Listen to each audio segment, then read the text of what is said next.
Well, I just started another project which I had to do.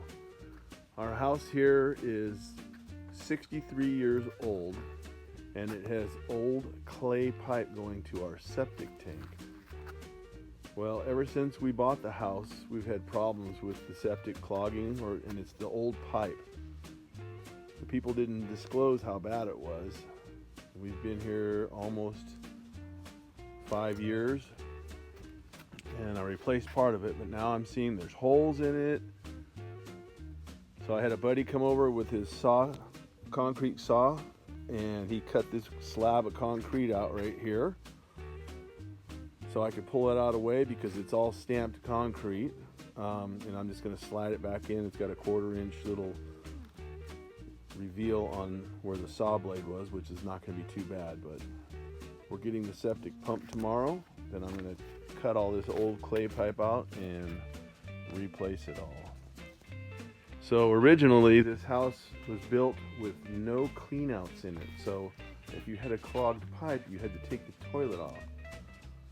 So a year ago, we cut the pipe out, which was cast iron and connected to clay, and we put in a clean out right there, which goes to one bathroom, and then we added a clean out here, which goes to the other bathroom, and connected it to this clay pipe. And that clay pipe is 4-inch interior dimension, and it's so clogged with sediment over the 63 years that only half of it works. Well, I just took a shower and there is holes and leaks everywhere. So tomorrow, once we get it pumped, I will replace all that pipe and we should be golden. So there's always something to do. Todd's Trucks and Stuff. Stay tuned. I got the clay pipe all taken out and plastic put in, ABS.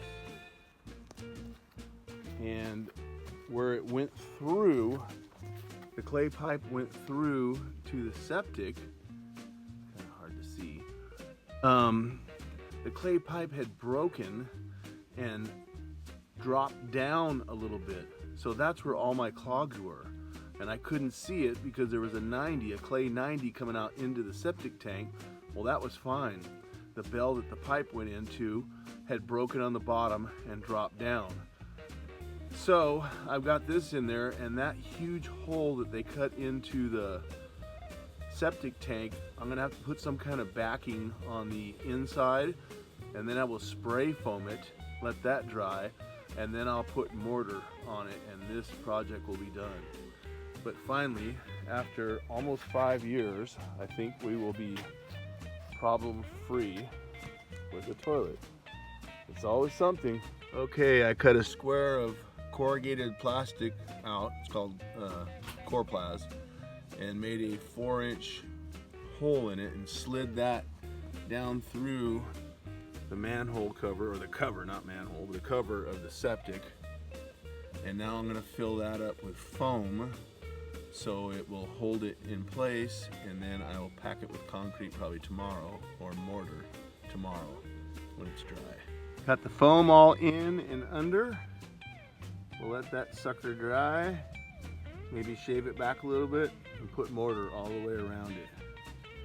And then I'll be able to backfill this sucker and be done with it. Good morning.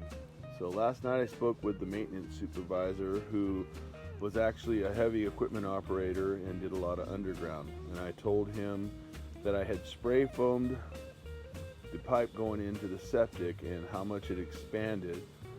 And I asked him if I needed to cut it out and put mortar, and he said no, just leave that there and backfill it and call it good. So that's what I'm going to do this morning. And once that's all done, I'll start compacting this a little bit more here and wet it down. Probably wait a week or so to let it really get compacted, and then we'll lay the slab back down, and it's a done deal. So here we go, doing some dirt digging. Well, I got it all backfilled and somewhat compacted. I just used a hoe and tamped it down with that. But I'll hose it down and try and compact it some more before I put that slab back in place. But that's huge. Got this sucker done. No more problems with the toilet or the showers or anything else.